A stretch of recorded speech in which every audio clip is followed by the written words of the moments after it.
আমি শিখা মুখার্জি's artistry part 2 এটা আমার ইউটিউব চ্যানেল। এই চ্যানেলে আমি স্বনামধন্য সাহিত্যিকদের লেখা গল্প এবং কিছু নিজের লেখা গল্প পাঠ করে থাকি।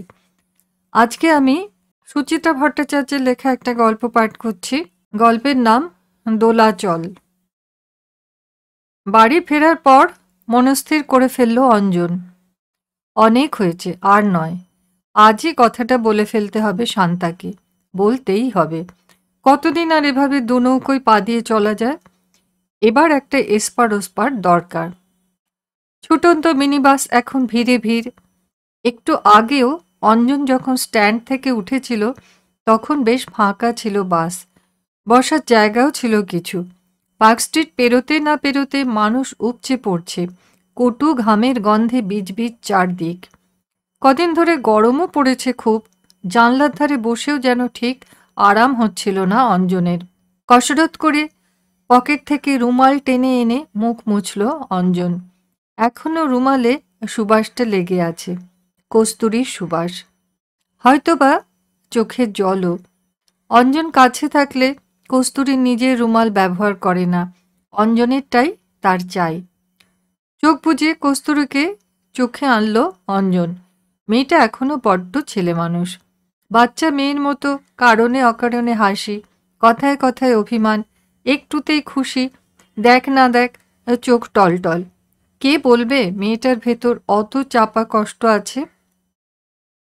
কোনো এক মধু মাতালের সঙ্গে নাকি বিয়ে হয়েছিল। 1 বছরের মধ্যে তাকে ছেড়ে চলে এসেছে, ডিভোর্স নিয়েছে, মনের জোরে নিজের পায়ে দাঁড়িয়েছে, চাকরি বাকরি করছে। নাকি কষ্টটা আছে অঞ্জনকে পেয়ে সব দুঃখ ভুলে থাকে কস্তুরী? নিশ্চয়ই তাই। অঞ্জনই তো তাকে প্রথম ভালোবাসতে শেখালো, নতুন করে স্বপ্ন দেখালো, জীবনের ওপর বিশ্বাস ফিরিয়ে আনলো আবার। অঞ্জন এখন কস্তুরীর সব থেকে বড় আশ্রয়। তবু আজ কস্তুরী দুম করে বলল, এভাবে আর কতদিন কাটাবো আমরা এরকম ভেসে ভেসে? অঞ্জন কাছে টেনেছিল কস্তুরীকে। কেন হঠাৎ আজ কথা মনে হলো কেন? অফিসে সব জানাজানি হয়ে গেছে। মাধবীদি আজকে জিজ্ঞেস করছিল, তোদের এই সম্পর্কের পরিণতি কি? তুমি কি বললে? কি বলবো, আমি তো কিছুই জানি না। কস্তুরী আঙুলে পাকাচ্ছিল অঞ্জলের রুমালটাকে। হঠাৎ থেমে গিয়ে বলল, ডিভোর্সি মেয়ে আমি। আমার নিয়ে কত লোক কত কথা বলে। মাধবীদি বলছিল অঞ্জন রায় বউ বাচ্চা ছেড়ে তোকে কোনো দিনও বিয়ে করবে না, দেখিস খেলাবে। অঞ্জন গুম হয়ে গিয়েছিল। তোমারও কি তাই বিশ্বাস? তোমারও কি মনে হয় তোমায় খেলাচ্ছি? আমি কি বলেছি? অফিসে সবাই যে বলা বলি করে। বলুক যে যা খুশি, সকলকে মুখের ওপর জবাব দিয়ে দেব আমরা। অঞ্জন একটুখানি দম নিয়ে বলেছিল, তুমি তো জানো তোমাকে আমি কি ভীষণ ভালোবাসি। তোমাকে ছাড়া আমি আর কটা দিন সময় দাও আমায় প্লিজ। রানী উঠে এসে গেছে, হাঁকাহাঁকি করছে কন্ডাক্টর। পকেটে রুমাল গুঁজে অঞ্জন উঠে পড়ল। ভিড় ঠেলে এগুলো গেটের দিকে। সামনেই মার হাতে ধরা একটা বাচ্চা ছেলে, গুঁতোগুতিতে ছটফট করছে বেচারা। একদম বুবাইয়েরই বয়সী। অঞ্জন টপকে যেতে গিয়েও কি ভেবে ছেলেটার হাত ধরে ফেলল, সাবধানে নামিয়ে দিল বাস থেকে। ছেলেটার মা ধন্যবাদ গোছের কিছু বলল যেন, অঞ্জনের কানে গেল না। অন্যমনস্ক মুখে বাস স্টপে দাঁড়িয়ে রইল একটুক্ষণ। বুবাইয়ের জন্য আজ কি একটা কিনে নিয়ে যেতে বলেছিল না শান্তা? রং পেন্সিল, স্টিকার, চার্ট পেপার, মনে পড়ছে না। থাক, শান্তা নিজেই কিনে নেবে। শান্তা যদি বুবাইকে না ছাড়ে, জোর করে নিয়ে চলে যায়, তখন তো ছেলের জিনিস তাকেই কিনতে হবে। এখন থেকেই বরং অভ্যেসটা হোক। ভাবতে গিয়ে কোথায় যেন একটা কাটা খচখচ করে উঠল অঞ্জনের। 4.5 বছরের বুবাই তার বড় আদরের। শান্তাকে নয় ছেড়ে দিতে পারবে, কিন্তু বুবাই? ওদিকে আবার ছেলে না দিলে শান্তাই বা থাকে কি নিয়ে? সমস্যা সমস্যা। একটা ব্যবস্থা অবশ্য করা যায়। বুবাই নয় কিছুদিন মায়ের কাছে রইল, কিছুদিন বাবার। শান্তা রাজি হবে কি? যাগে, তখনকার কথা তখন ভাবা যাবে। অঞ্জন মন্থর পায়ে হাঁটা শুরু করল। হঠাৎ কোত্থেকে রাজ্যের ক্লান্তি এসে ভর করেছে শরীরে। অফিস ছুটির পর প্রতিদিন কস্তুরী আর সে গিয়ে বসে থাকে গঙ্গার ধারে। নদীর স্নিগ্ধ বাতাস আর কস্তুরীর টাটকা নিঃশ্বাস সঞ্জীবনী হয়ে উঠে সপ্রাণ করে দেয় তাকে। আজও তো ছিল, খানিক আগেও। তবু কেন এত শ্রান্তি? তবে কি কস্তুরীর কথা শান্তাকে বলতে হবে বলে মনে মনে টেনশন হচ্ছে অঞ্জনের? বাড়ির দরজায় এসে বেল টিপল অঞ্জন। অন্য দিনের মতো জোরে জোরে নয়, বেশ আস্তে, যেন কোনো অপরিচিত বাড়ির দুয়ারে এসে দাঁড়িয়েছে সে। শান্তা দরজা খুলেছে। এসেছো? দেখো দিদি তোমার জন্য কতক্ষণ ধরে অপেক্ষা করছে। দিদি মানে অঞ্জনেরই দিদি, কাছেই থাকে বাঁশদ্রোণীতে। অঞ্জনের বিয়ের পর ভাইকে কাছাকাছি রাখবে বলে নিজে বাড়ি দেখে দিয়েছিল দিদি। আগে রোজই আসতো, বছর দুয়েক হলো ছেলে মেয়ের পড়াশুনোর চাপে উপস্থিতি একটু কমেছে। অঞ্জন ঢুকতেই দিদি বলল, এত দেরি করলি কেন? কাজ ছিল, ওভারটাইম। তাই বল। তা এই যে রোজ রোজ ওভারটাইম করছিস, এক্সট্রা টাকা পয়সাগুলো জমাচ্ছিস তো? যেটুকু পারি জমাই। হ্যাঁ জমা, কদিন আর ভাড়া বাড়িতে থাকবি? এবার একটা ফ্ল্যাট বুক করার চেষ্টা কর। শান্তা রান্নাঘরে ঢুকে গেছে, চায়ের জল বসাচ্ছে বোধহয়। সেখান থেকেই চেঁচিয়ে বলল, ওই কথাটাই তোমার ভাইকে ভালো করে বোঝাও তো দিদি। এইটুকুটুকু দুখানা ঘরে থাকি, তাও নিজের নয়, জল নিয়ে নিত্য অশান্তি হচ্ছে। দরকার হলে দেয়ালে একটা পেরেক পর্যন্ত পোতা যায় না। অঞ্জন মনে মনে বলল, অশান্তি তোমার যাবে না শান্তা।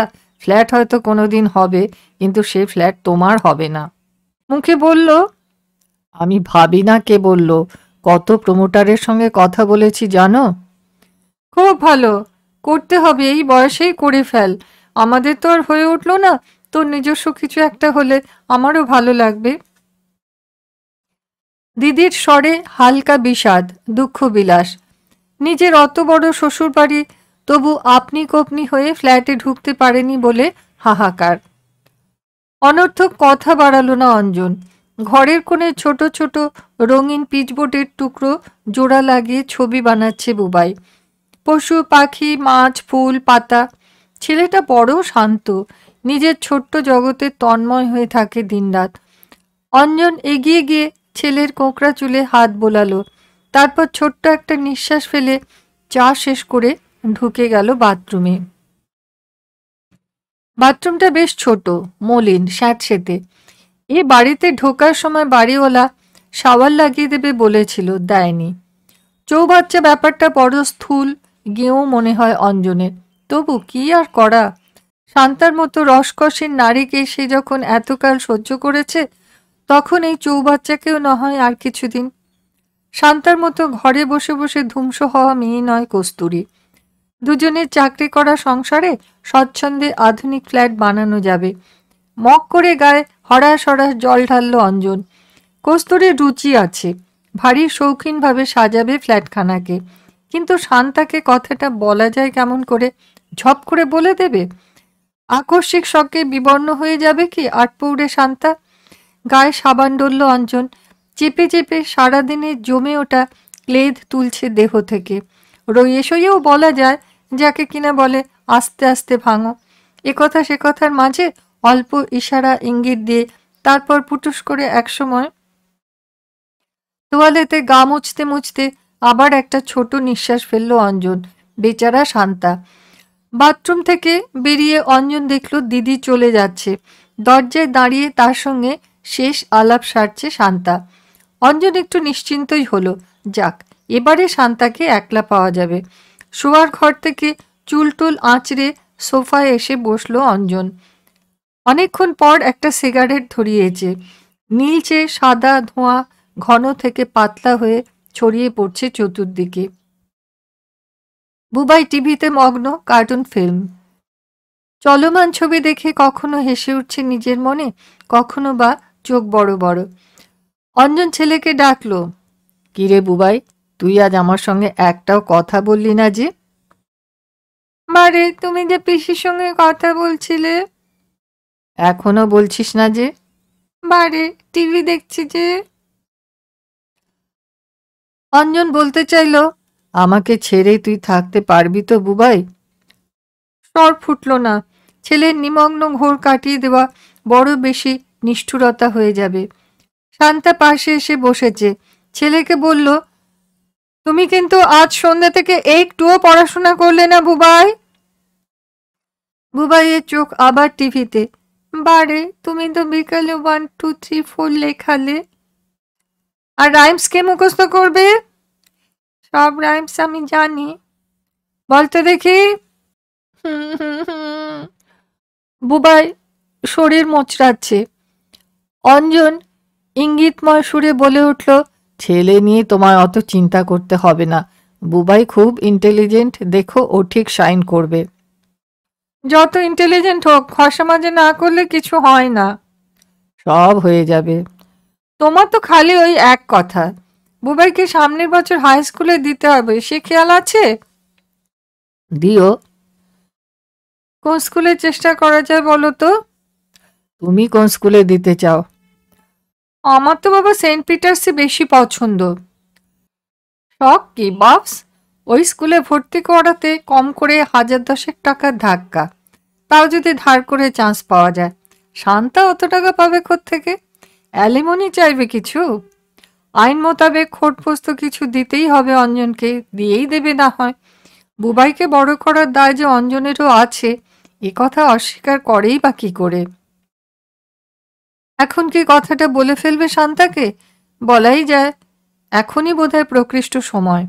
অঞ্জন মনে মনে শুরুটা ভেজে নিল। তোমার সঙ্গে একটা কথা ছিল শান্তা। কি কথা? কথাটা একটু সিরিয়াস, তোমাকে একটু ঠান্ডা মাথায় শুনতে হবে। পলকের জন্য ভুরুতে ভাঁজ পড়ল শান্তার। পলকে মিলিয়ে গেল। সহজ স্বরে বলল, সত্যি সত্যি কোথায় ফ্ল্যাট বুক করেছ? না। অফিসের কোনো প্রবলেম? না। অঞ্জন সামান্য অসহিষ্ণু। অন্য কথা। তাহলে পরে বলো, আমি আগে বুবাইয়ের খাবারটা গরম করে আনি। উঠে রান্নাঘরের দিকে যেতে গিয়েও থমকালো শান্তা। তুমি রুটি খাবে না ভাত? অঞ্জন হতাশ, চোখ বুজে ফেলল। রুটি করো। কাজের পর কাজ চলছে শান্তার। বুবাইকে খাওয়ানো রীতিমতো ধৈর্যের কাজ। অনেক সাধ্য সাধনা করে নরমে গরমে সেই পাট চোকালো শান্তা। খানাস্টিক রুটি করলো। ফ্রিজের হিমায়িত খাবার বার করে গরম করছে। কাল সকালে কাজের লোকের বাটনার জন্য মেপে জুপে মশলা বের করে রাখলো গ্যাস স্টোভের পাশে। গরমে দুধ কেটে যায় বলে আবার জাল দিল। দুধ নৈশাহার সাজাচ্ছে ডাইনিং টেবিলে। অঞ্জনের সিরিয়াস কথা শোনার সময় কই শান্তার। না, খেতে বসেও কথাটা পারা গেল না। রোজ রোজ বাজার থেকে পটল আনছে বলে উষ্মা প্রকাশ করতে শুরু করলো শান্তা। কৈফিয়ত দেওয়ার ভঙ্গিতে বাজার দরের ফিরিস্তি শোনাতে হলো অঞ্জনকে। ঝুপ করে প্রসঙ্গ পাল্টে শান্তা ইলেকট্রিক বিলে চলে গেল। সেখান থেকে রেশনে। এই সপ্তাহে রেশনে নাকি ডবল চিনি দিচ্ছে। রোববারের ভরসায় থাকলে সব চিনি হাফিস হয়ে যাবে। সুতরাং কালই সকালে অঞ্জন ক্রমশ অস্থির হয়ে পড়ছিল। কথাটা কি তবে কিছুতে বলা যাবে না?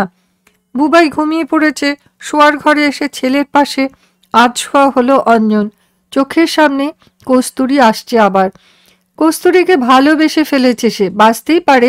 বউ বাচ্চা আছে বলে কি অঞ্জনের আরেকজনকে ভালোবাসার অধিকার নেই? একজনকে ভালো লাগছে, আরেকজনকে লাগছে না। যাকে ভালো লাগছে তার সঙ্গে ঘর করার চিন্তা কি পাপ, অন্যায়? সমাজ চোখ রাঙাবে? সমাজকে কেয়ার করে না অঞ্জন। কস্তুরী মিশে গেছে তার অস্তিত্বে। কস্তুরী বিনা বাঁচা এখন অঞ্জনের পক্ষে অসম্ভব। শান্তা ঘরে এলো। অঞ্জনের জন্য গ্লাসে জল ঢাকা দিয়ে রেখে আয়নায় চুল বাঁধতে বসেছে। আর চোখে অঞ্জন দেখছিল শান্তাকে। কস্তুরীর পাশে শান্তাকে মোটেই ভাবা যায় না। কি বিশ্রী চেহারা হয়ে গেছে শান্তার। খসখসে অনুজ্জ্বল চামড়া, টিকটিকে লেজের মতো চুল, গালে মেচেতার দাগ, বুক পিঠ প্রায় এক, কাঠি কাঠি। তুলনায় কস্তুরী তো রাজহংসী। শুধু বুবাইয়ের মা বলে কি ওই শান্তাকে সহ্য করা উচিত? মন থেকে সমস্ত সংকোচ ঝেড়ে ফেলল অঞ্জন। ঘর ঘরে গলায় ডাকলো, শান্তা শোনো এদিকে একটু। চিরুনি হাতে খাটের পাশে এলো শান্তা। কি? ওই যে তখন বলছিলাম তোমার সঙ্গে সত্যিই আমার সিরিয়াস কথা আছে। আমারও। অঞ্জন ভুরু কোঁচকালো। তোমার আবার কি কথা? দিদি সন্ধ্যেবেলা কেন এসেছিল জানো? জামাইবাবুর কোম্পানির হাল বেশ খারাপ, যাকে তাকে নাকি ভলান্টারি রিটায়ারমেন্টের অর্ডার ধরিয়ে দিচ্ছে। এসে কি? প্রশ্নটা করতে না চেয়েও করে ফেললো অঞ্জন। আমায় তো দিদি কিছু বলল না। বলবে তো বটেই, আজ বলেনি? সবে তুমি খেটে খুটে এসেছো, মাত্র 2-3 লাখ করে নাকি দেবে। কি করে ওদের চলবে বলো তো? টাকা তো পাবে, একটা ব্যবসা ট্যাবসা শুরু করতে পারে। তুমি কি কথা বলবে বলছিলে? বলছি, বিছানায় এসো। কথাটার কি অন্য কোনো আহ্বান আছে বলে ধরে নিল শান্তা?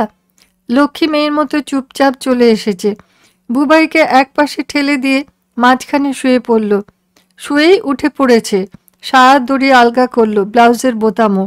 এই গরমে শিথিল হয়েই শোয়ে শান্তা। অঞ্জন অন্যদিকে মুখ ঘুরিয়ে নিল। তোমাকে কথাটা কিভাবে বলি ঠিক বুঝতে পারছি না।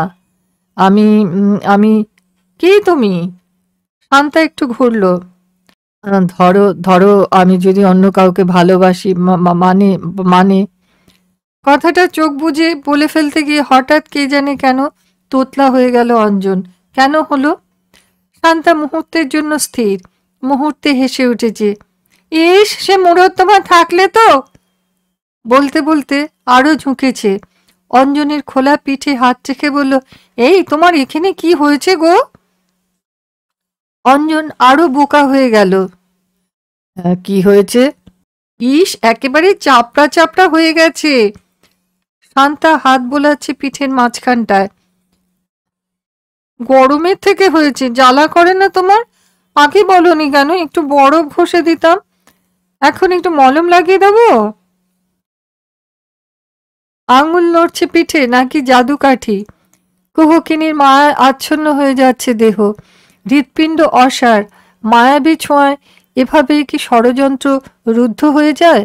অঞ্জন টের পাচ্ছিল ভালোবাসি বলার থেকেও ভালোবাসি না বলাটা অনেক অনেক বেশি কঠিন। কেন যে কঠিন? বন্ধুরা, গল্পটা এখানেই শেষ হলো। আপনারা জানাবেন এই গল্প আপনাদের কেমন লাগলো। যারা এখনো পর্যন্ত আমার চ্যানেলটা সাবস্ক্রাইব করেননি, তাদের কাছে একান্ত অনুরোধ, আমার চ্যানেলটা সাবস্ক্রাইব করুন আর নিত্য নতুন গল্প পাঠ শুনুন আমার কাছে। ধন্যবাদ।